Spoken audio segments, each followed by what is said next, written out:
wafdigan uu horkacay wasiirka wasaaradda arrimaha gudaha iyo dowladaha hoose dowlad goboleedka Hirshabelle Cabdi Daahir Goore Karoore waxa qayb ka ahaa gudoomiye ku-xigeenka amniga iyo siyaasadda ee maamulka gobolka Hiiraan Xasan Ibraahim Cabdulle mas'uuliyiin ka tirsan maamulka degmada Beledweyne iyo saraakiil ciidan waxaana socdaal dhinaca dhulka ay ku gaareen magaalada Farlibaax oo ku taala galbeedka magaalada Beledweyne isla markaana u jirta qiyaastii 45 kiiloomitir ujeedka socdaal ee wasiirka arrimaha gudaha iyo xubnaha la socday waxa uu ahaa isku xirka bulshada iyo maamulka dhawaan loo soo magacaabay magaalada Farlibaax ee gobolka Hiiraan bulshada magaalada Farlibaax oo isugu jira odayaal dhaqan dhalinyaro iyo haween ayaa mas'uuliyiintan ku soo dhaweeyay degmada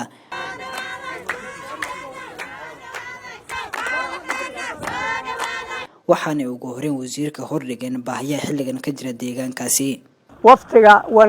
wanaagsan oo Hirshabelle noogu imaaday Beledweyne waan soo dhaweynaynaa gacmo furna inuu ku soo dhaweynaynaa kalgacal inuu ku soo dhaweynaynaa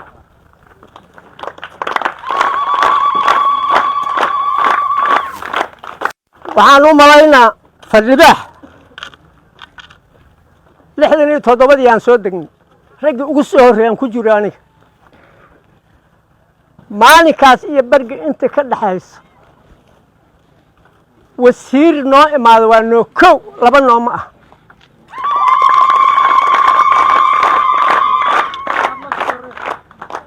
kalbaayadaasaan idinku soo dhaweynaynaa waftigii noo idil kalbaayadaasaan idinku soo dhaweynaynaa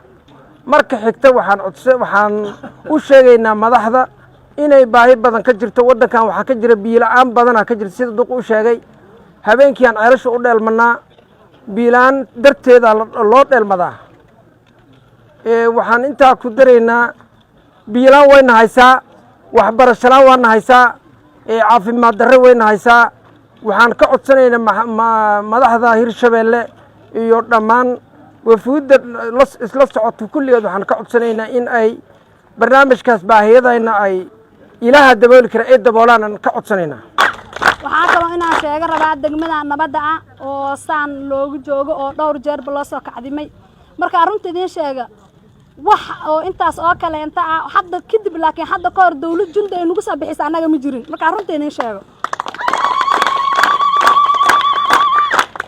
meeshan dadaa u dhintay dadaa u dhaawacmay dadaa u takanoobay haween leh rag leh dhalinyaro leh haddana waxaan ahayn waddan nabad dadkooda nabad lahaan ahayn waddan goosamaan ahayn anaga waxaan dhihi karaa degmada Farlibaax waa mudnaan waa inaan naga soo dahay waa wax naga soo dahan dhihi karnaa intaasi kadib gudoomiye ku-xigeenka amniga iyo siyaasadda ee maamulka gobolka Hiiraan Xasan Ibraahim Cabdulle ayaa waxa uu sheegay in maamulka gobolka Hiiraan uu ka jawaabi doono baahiyaha ugu daran ee xilligan ka jira deegaankaas oo biyaha ay ugu horeeyaan cabashada odayaasha dhaqanka ee halkan ka jeediyeen waa sax wayna jirtaa waxaan leenahay ma dhici doonto hadda kadib in degmada Farlibaax biyo la'aan ahaato insha Allah ceelkii ugu horeeyna maanta heli doontaan kaas bis ma noqon doono ceel kale heli doontaan degmooyinka gobolka Hiiraan maadaama aan ahay kusamiyay gudoomiyaha waxa xaq u leeyihiin waxay helaan degmooyinka kale hay'adaha ka shaqeeya gobolka Hiiraan waxaan leenahay imaada degmada Farlibaax waa in waliba sida ugu dhaqsiyaha badan ay helaan biyo nadiif ah dadka ku nool degmada Farlibaax wasiirka wasaaradda arrimaha gudaha Hirshabelle Cabdi Daahir Goore Karoore oo madasha ka hadlay waxa uu sheegay inuu ka jawaabayo dhammaan baahiyaha ay soo jeedeen bulshada deegaankaas waxaana uu sidoo kale sheegay in madaxda ugu sareysa maamulka Hirshabelle iyo dowladda dhexe la kaashan doono waxyaabaha xafiiskiisa wax ka qaban waayo waxaana uu sidoo kale u ballan qaaday bulshada deegaankaas inay heli doonaan xuquuqda ay helaan degmooyinka gobolka Hiiraan waxaan rahay hay'adaha naga caawiyo horumarka deegaanada oo mataqaanaa waaweyn iyo safaaradaha taageera dawladda Hirshabelle degmada Farlibaax saldhiggii booliiska iyo xafiiskii degmada iyo isbitaal baahidii bulshada oo dhan ka jirto iskoolkii waxaan u baahanahay in jawaab degdeg ah ka helno waana ku mahadsantihiin sida nolol shaqaysan hay'adahaas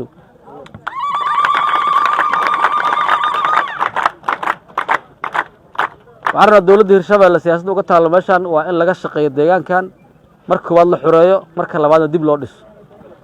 dib u dhiska waa bilaabanayaa saldhigga booliiska iyo ceelka iyo degmada saddexduba waa bilaabanayaan insha allah waxaan rabnaa reer Firlibaax waa degmada Firlibaax waxaan rabaa in dadka maamulka ah oo gudoomiyuhu ugu horeeyo la garab istaago lagana shaqeeyo wixii oo maamulku u baahan yahay bishaaro shirkadda isgaarsiinta Somtel oo soo kordhisay adeega Kaafiya Plus kaasoo aad ka heli kartid $0 ilaa iyo $50 haddaba macaamiil ku shuba $0 oo hel 1.5 GB oo ay la socoto 70 daqiiqo iyo 50 fariin qoraaleed ku shuba $1 oo hel 3 GB oo ay la socoto 140 daqiiqo iyo 50 fariin qoraaleed sidoo kale macaamiil ku shuba $2 oo hel 6 GB oo ay la socoto 280 daqiiqo iyo 100 fariin qoraaleed ku shuba $5 oo hel 13 GB iyo bar oo ay la socoto 600 daqiiqo iyo 200 fariin qoraaleed sidoo kale macaamiil ku shubo $10 oo hel 30 GB oo ay la socoto 1200 daqiiqo iyo 300 fariin qoraaleed ku shubo $20 oo hel 70 GB oo ay la socoto 2400 oo daqiiqo iyo 300 SMS sidoo kale macaamiil ku shubo $50 oo hel 150 GB oo ay la socoto 6000 oo daqiiqo iyo 300 SMS adeega Kaafiya Plus waxaad ugu shuban kartaa e-dahab xidig 1 4 gees airtime xidig 200 gees reseller xidig 300 gees shirkadda isgaarsiinta Somtel oo aad ka heli karto internet qiimo jaban tayo sare leh misna la isku haleyn karo